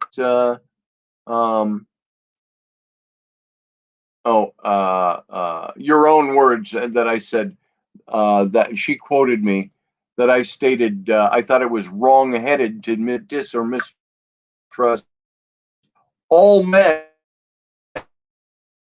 due to the actions of the vast majority. And so she corrected me. I did say that, but I was thinking the context of how she said it. I said, I don't recall telling anybody they were wrong about for being distrustful over abuse, not in general. And so I said, pardon my faux pas. I said, I see what you're getting at. So blah, blah, blah. And then she said, don't gaslight me. I copied your words and pasted them back at you. And I said, I amend what I just said. You're correct. I did say it was wrong-headed. My meaning, of course, is that just as in legal adversarial conflicts, you cannot ascribe guilt to all men over the actions of a few. And then she went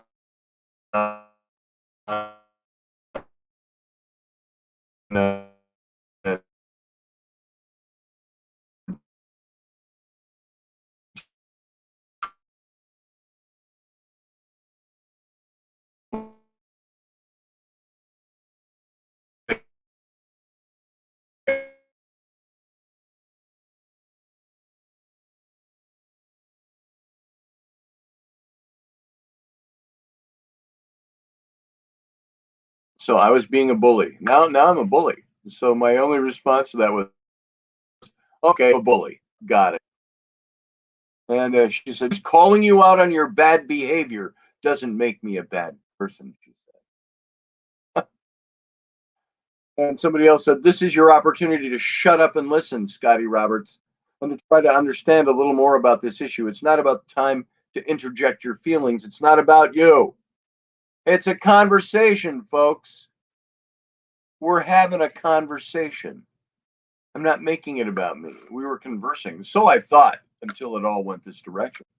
And when the conversation is about people of color, other than marginalized groups, I shut up and listen, she says, because I don't know their experiences. I may not realize things I'm doing, which I may believe are completely harmless. They're very hurtful. And that's, by the way, the things we don't realize are harmful but are hurtful, is where nobody knows how to talk to anybody anymore. And everybody's getting afraid to say anything for fear that they will be the next person canceled for saying it the wrong way, because somebody might be offended at your words. Well, you know what? You can't always have at the forefront of your mind in everything you say or do, somebody might be offended by what I say. What if I go, I like Stack's potato chips because I got them at the dollar store for $1 when it cost me $2.49 at for Pringles. And so I say I like this, and somebody says, "Oh, I was once beaten by a potato farmer, so I can't look at potato chips anymore. You are so insensitive. Now I'm going to an extreme absurdity to illustrate that point, but that's what I'm being told in essence here. It's not about me. Well, I love potato chips though. Why cancel to potato chips? I love them. I'll buy them. So you can't love them because I was victimized by a potato. Mr. Potato Head scared me when I was a kid, and I'm now a victim of. Now, I'm not diminishing their arguments. I'm diminishing the mode of argumenting, of arguing. The mode. It's like, shut up. Stop telling me I don't understand it and I don't get it because I'm not a woman or I'm not a black man or I'm not a Hispanic or not a whatever. That doesn't mean I don't understand what abuse is. It doesn't mean I don't understand what victimization is. So they're missing the point. I don't have to be a woman to understand what abuse is. To understand abuse from the perspective of a woman, maybe not so much. I'm not a woman. To understand abuse, I get it and I know what it means. Yeah, and it is, Johan, it is becoming that extreme. It's ridiculous. And Teresa says, so it was swept under the carpet for a long time, and women finally stepped up in the 90s and started fighting back. And now the pendulum has swung in a completely other direction, and things are out of balance now. Right. It's like I said, my 2 commandments: be decent to everybody and treat them the way you want to be treated. Don't anybody lived by those 2 commandments, we'd have no problems. Roger Rabbit, the fact you paid $1 for that offends me. I had to pay $1.25 for mine. I'm a victim of racial price gouging. There you go. Yeah. Well, it was $1, and then there was 10 cents tax on it, so $1.10 paid for that. It's amazing. Sam bought hot dogs, and he bought hot dog buns yesterday. All $1 on other shows, and I don't want feedback. He bought a can of chili. We had chili dogs. And then we got invited over to the Mexican party and ate again, steak and stuff. It was a couple hours in between, but I really was not all that hungry, but it was so hard to pass up that amazing food they made last night. So,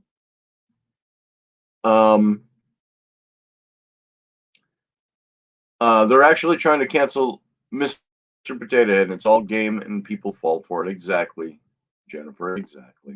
It's a political game, it's what it is. And I'm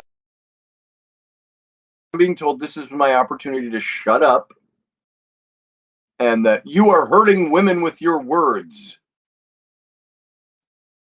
So we're telling you things that you're saying are dismissive and they're hurtful. I don't see where I've been dismissive of anybody. I don't know. Those of you listening to all of this, did you hear me be dismissive of people and anyone? And other than saying that might be wrong-headed. So I said, I don't believe I've acted badly at all. I'm part of an open conversation on the social media wall of a friend who, I assume, by making the posts public, welcomes his friends to comment. I'm happy to shut up and listen, but there's also the fact that I'm included in that group called men. And my experiences in circles find that my original question regarding the original post is valid. Quote, against whom should revenge be wrought? End quote. An overgeneralized group? For asking that and speaking opinions, I'm hailed as all sorts of very, very negative things. Your standards for what makes one an ass or a bully are abysmally low. I can speak intelligently to the topic of bullying because I've seen it a lot of it. I think I also said we're all good, decent people here, not bad people. And then somebody came back and said, clearly you're not actually interested in learning anything, only imparting your own ideas on a woman's experience. Did I impart my own ideas on a woman's experience? I don't think I ever did that once. Oh, I see what she's saying. Imparting my own ideas on her experience as a woman is what she was saying. The other woman said, again, you care about you and no one else. So that's the judgment call now. I care about me and no one else. You're proving to be an egotistical ass who wants to pronounce his innocence to the world. Too bad your actions are speaking clearly in the opposite direction. And the other woman put up a yup meme, and so or graphic. And so there you go. I'm an egotistical ass, and all I'm trying to do, apparently by what I've said here, uh, all I'm trying to do is pronounce my own innocence to the world. I just think I said, don't lump me in with other men because that's not what I do. Come on in. All right. And so doing brunch over here in a few minutes. So I'll be going 20 minutes. And so let's see. I said in response to that, I said, yes, I'm interested in learning something. But I was met immediately with vitriol when stating nothing more than a point of view. You're all so concerned with the need to put me in my place that you forgot about the conversation. No one was educating. You were all too busy schooling. And this woman, by the way, who said all these things about me, I ended by saying, your powers of intuition are just too superlative to present an argument against. Meaning her slams at me. So this is how people who, and on this particular issue, I disagree with their take. Should women be wanting to take vengeance on men in general? Well, wouldn't that be wrong? What if a guy who'd been abused by a woman as a child or as an adult, and he goes out and starts wreaking his revenge on women because of it? Wouldn't his experience be, or his revenge or his justification be only limited to his personal experience and justification of his future actions? So there you go.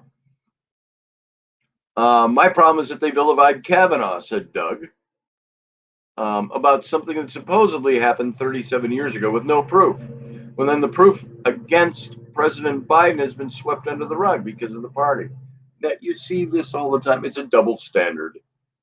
It's believe what I believe or shut the fuck up, is what most of your social justice warriors do. So, and that's what I'm seeing. Anyway, I thought you'd enjoy that little tit for tat over there. I want to read something from McConaughey's book that I wanted to read the other night when we were doing this, and I let's see. I got to see if I can find this because I think it was it's about when he lied to his dad. It's after the story about the parrot or the cockatiel that had fallen into the. Let's see. There, I told you about the boat in the tree. Hold on.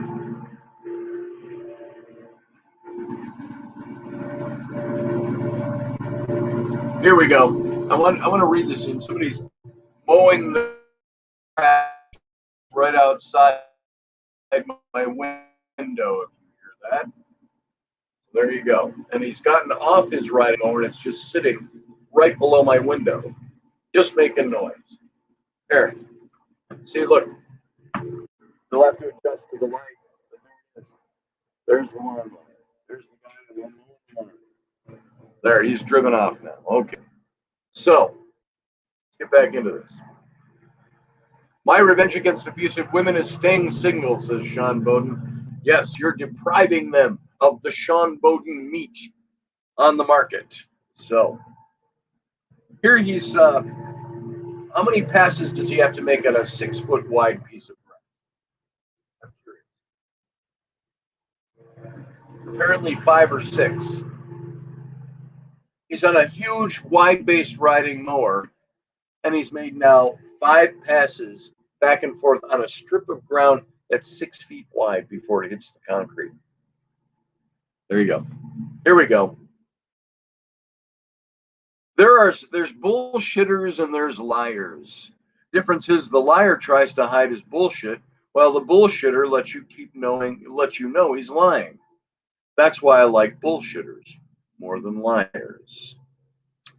A few months later, after this last section we had read in the book, and I skipped over some of it, Mom was on her second extended vacation to Navarre Beach. Not another divorce, just a little break from each other. It was just Dad and me living together again, this time in our 3-bedroom house instead of the double wide. I got home by my midnight curfew. Unexpectedly, Dad was awake and on the phone. "Sure, Mr. Felker, he just got in. Let me ask him," I heard him say as I entered his bedroom. The lights were on. He was sitting on the side of his bed in his underwear. He lowered the phone from his ear and held it between his neck and shoulders. "What'd you do tonight, son?"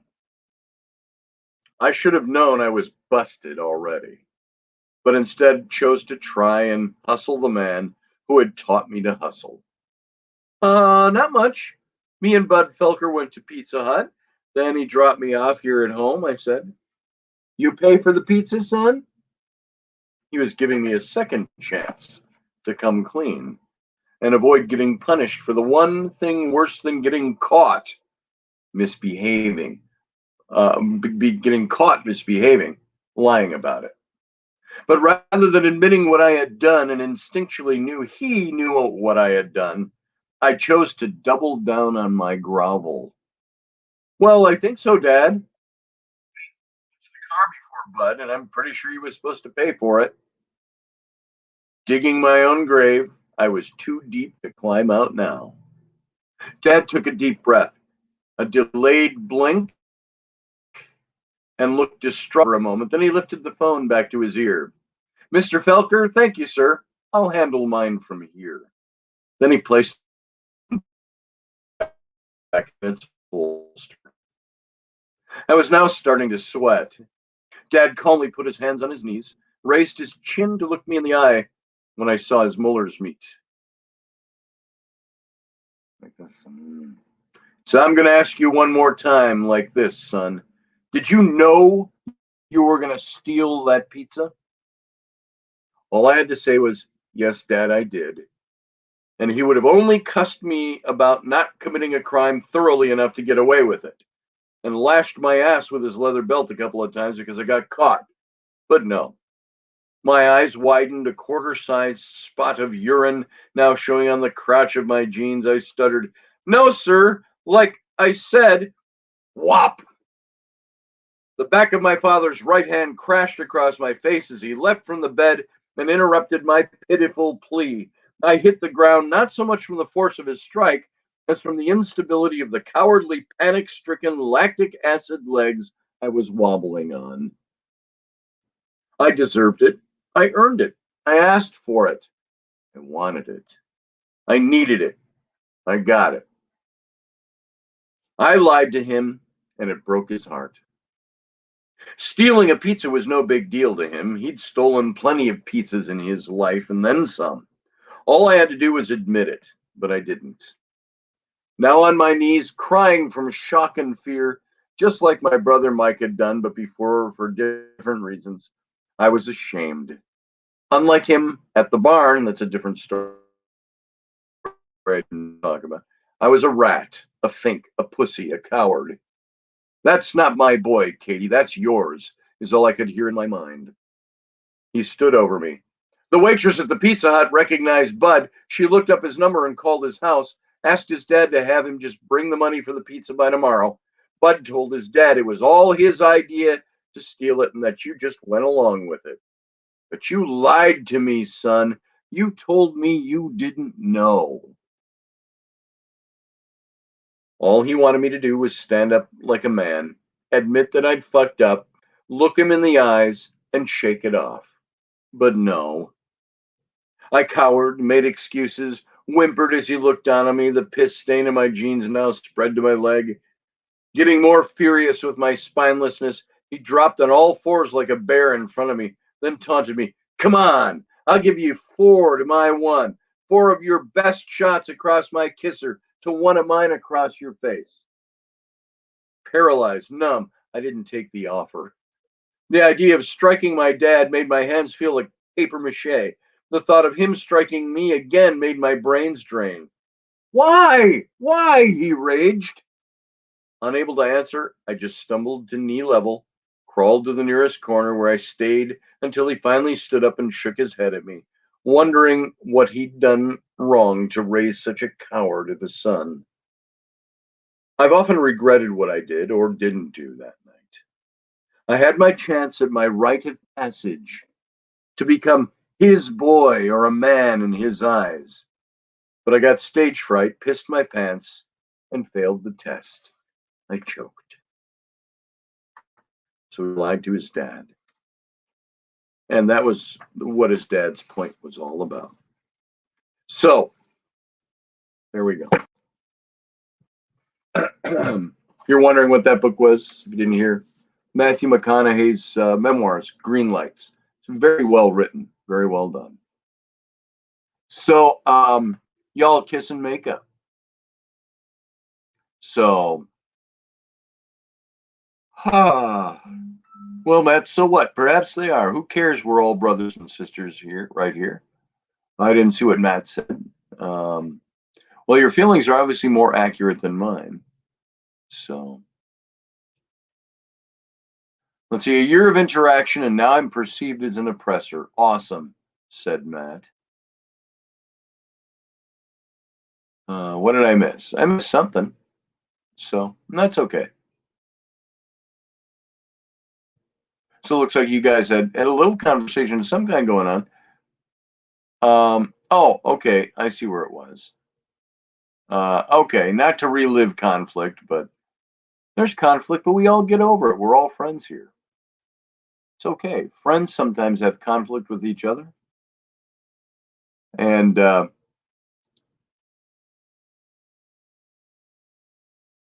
so I see you two had some conversation, Teresa and Matt. And you know what? That's okay.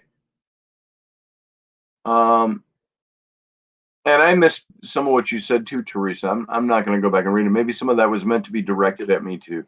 So I understood a point that you were making. You're just stating how you feel. That's all. Well, way to go, Teresa, and make it all about you.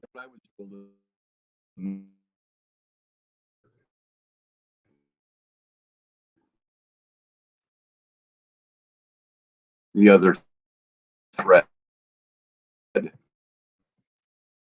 You're just making it about you.